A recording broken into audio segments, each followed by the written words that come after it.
Today's video is sponsored by Lazarus Baraza, a true patriot and a Kenyan nationalist at heart.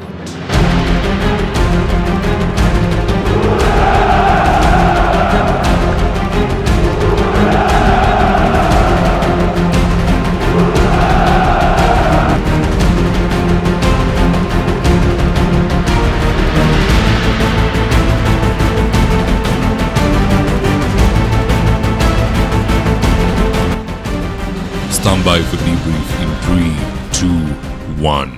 So let me start off by saying that my good friend Ken Babu has been nominated for the position of Best National Youth Leader in Kenya. For those who don't know Ken Babu, he's the DAP National Youth Leader, as you can see on your screen. Now, to vote for Ken Babu, you'll have to send BYL97 to 21007. Now, these same guys called Bobea Awards, they also nominated me for Best Political Analyst in Kenya. But to be honest, I don't think I'll be participating in the program because it requires a lot of campaigning. So personally, I won't be participating, but let us vote for Ken Babu. He's a very deserving leader and he is very capable in what he does. Now on to the topic of the day. The goons who have been terrorizing the city of Nairobi are now beginning to squeal. And top of the pile is none other than Swale. Swale is a good friend of Sakaja and they've even been photographed together, as you can see in this picture.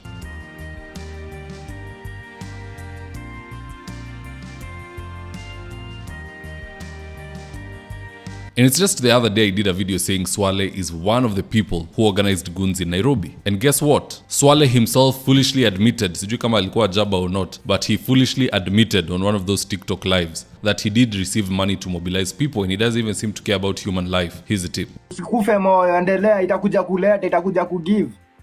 Vijana walikuwa njana lazima. Mimi sasa upigiwe simu uambiwe utafuta vijana 200, mtu wangu utakosa na uko na influence ya kutafuta vijana 200. Unawatafuta ndio utawapata. Lakini unatumia vijana vibaya wewe mzee, unatumia vijana vibaya.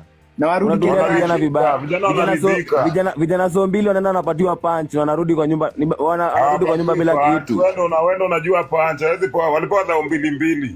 Na kuna 200, sasa hiyo 200 imesaidia na nini?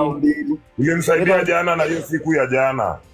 Na wenye walidedi watazikwa na familia zao zipoe pesa. Sasa sikia vile unaongea bana. Sasa yenyewe huwezi kuwa na kiongozi wallahi. Wewe hakuna kiongozi. Ndio wengine waendelee. Kwangi. Huyu si kiongozi kwanza. Huyu ni kiongozi wa wapi? Wa Mukuru kwa Ndenga. Ati lazima wengine wakufe ndio wengine waendelee. This guy is sick. He's literally bragging about profiting from the demise of his colleagues. You can just see how good politicians are at finding people ambao wanaweza tumia. This Swale guy ni mtu afikiri. Yeye amepewa pesa, amelipa vijana, wameenda wameuawa na anasema lazima wengine wakufe ndio wengine waendelee. He doesn't see a problem in that. And the leaders don't see a problem in using him because they know the guy is slow. Na hii ndo watu wamekuwa wakiambia Gaucho usikubali kutumika. Swale is a good example of somebody who is being used. And this admission by himself that he mobilized and paid goons is more than enough to put him behind bars for such a long time. And he knows this. So to avert the incoming lawsuit, Swale is now pretending to be an innocent content creator. Here's the tip. Wakenya jo mmenikimbiza jo na matusi. Enye nilibani. Acha tunikubali kama binadamu nilibani. Na kubani kwangu wenyewe watu wangu. Mimi ni content creator tu. Mimi ni content creator kama ama content creators wengine. Sasa kuna watu wanachukulia advantage ya maneno zangu zile nasema. Mimi naomba msamaha kama Swale. Naomba msamaha jo watu wangu. Mmenikimbiza jo. Oneni kule nimesimamia. Oneni kule nimesimamia jo. Inabidi nisimamie dala. Inabidi nisimamie dala. Ndaka niingia hapa ndani ya stadium nilale. Ndaka kulala ndani ya stadium Raila Odinga Stadium. Lakini kabla No judge will buy that story. His own admission on TikTok will be used against him. Now the good thing here is that even before that day comes where he'll have to face a judge, Gen Z has already started the good work of greeting him to the point amesalimu amri. Here's the tip. niko chini ya magoti yangu. Kofia pia nimewatolea majenzi. Sina ubaya. Naomba tu kama kuna mtu nimemkosea, tafuteni tu mahali kwa rozeni munisamee. Halafu tarehe 25 inshallah tutashirikiana na nyinyi So that is the first goon who is already regretting his actions. The other one is Absalom. He was on record telling Sakaja to organize goons just the other day. Here's the tip. Sisi tukatai kijana aliuliwa, lakini huyo Ojwang aliuliwa ndio gari ya mtu ichomwe. Ojwang aliuliwa ndio Nairobi yangamizwe. Sakaja, umepatiwa point. Panga vijana na polisi, ule anakuja kuleta ujinga, tutamenyana. Now pia yeye after kusalimiwa, he has decided to change tune. Here's what he's saying now. So hii mambo ya kunjaribia jina, mimi sitaki kusikia. Kinafanyika kila siku Nairobi. Hata ile maandamano ya juzi, walisema mimi nilihusiana hapa kuchoma city nikapatiwa 5 million. I want to say, jina yangu si jina ya kutumiwa.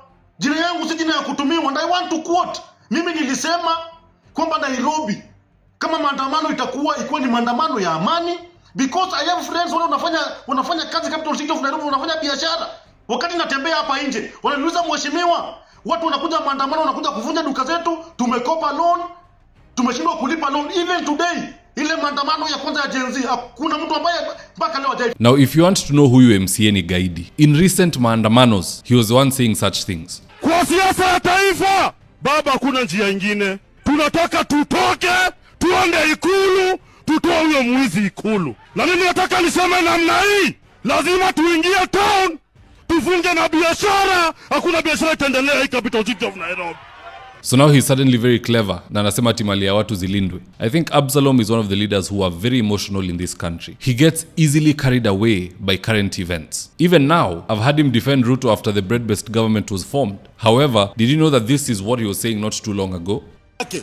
Nyanza tusimwona kikanyaga. Hapa Nairobi we are going to deal with him. Hiyo maujinga sisi tutakubali. Hawa Kalenjin wameongoza taifa kwa miaka 15. Angalia hizo mameno zao zinakaa kama chipanzi. Watu ni wakonda kama shindano na mmeongoza taifa la Kenya. Huyo William Ruto ambaye mna support alikula pesa kimwaria damu. Leo hii mnahangaika, meno yenu ni yellow. Shameless Kalenjin. Nataka tuwaambie mutatishia Raila Amolo Odinga na tuone kama mtakanyaga Luo Nyanza, we are going to deal with you. Na sisi tubabaiki na mtatisha Raila Amolo Odinga. Hiyo kitendo mumeanza. Kama ni mawe, Jaluo ndo tunajua kurusha mawe. Wacha tupatane head on. You will know Raila Amolo Odinga is not your age mate. Nonsense and bullshit, Kalenjin. We will going to deal with you. Nonsense. These two people, Swale and Absalom, ukiongeza Gaucho, are the people who are taking Nairobi backwards. They need to do some soul searching and change their ways. You can't just receive money and then throw your colleagues under the bus, because that's exactly what Swale is doing. And from what I hear, hata hiyo 2,000 alipewa apatia our goons. There are some who got 1,000, others 500 shillings. He was pocketing the excess. It's so sad. But anyway, here's the ad of the day. If you have an upcoming event, be it a wedding, a polite function, or even a birthday, make sure to reach out to bouncers with degrees. These guys are elite professionals that always deliver. In fact, let me just walk you through their catalog because it's quite extensive. So bouncers with degrees offer VVIP and VIP protection, escort protection. They can double up as bodyguards. They offer hotel and restaurant bouncers. They offer wedding and burial security. They offer public event security. They can even offer professional drivers if needed to pair up with the security. They offer private security, perhaps on your property or wherever it is you need them to be, they'll be there. They also offer gym instructors because the entire crew is fit. That's how you make the cut to join this team. Now, if you're in need of services from bouncers with degree, you can reach out to them at 0700 491 645 or 0711 206 324. Or if you're old school like myself and you prefer using emails, just so that you can have access to paper trail, you can reach out to them at bouncerwithdegree@gmail.com. And with that, guys, if you're here for the first time, please go on and hit the subscribe button. And if you're watching for a different platform, just head on over to YouTube, search for Mzitowafula, hit the subscribe button. You're going to be getting a ton of content of this nature. If politics is something you're passionate about, this is definitely the one channel that you really need to subscribe to. All right, guys, adios.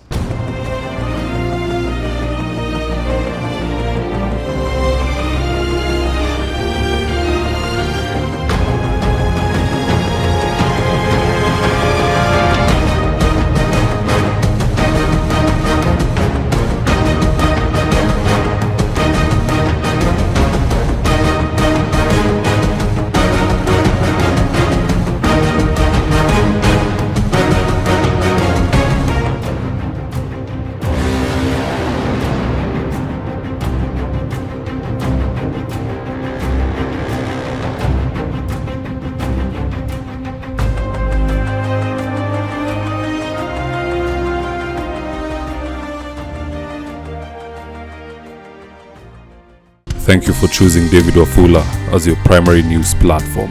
We put countless hours in research, recording, and editing. By showing up each and every day to watch our videos, you encourage us to generate more videos for the viewers. We are on a mission to inform, educate, and build a better tomorrow. To our thousands of followers in a world full of presidents, kings, and queens, you are the real gem. Adios.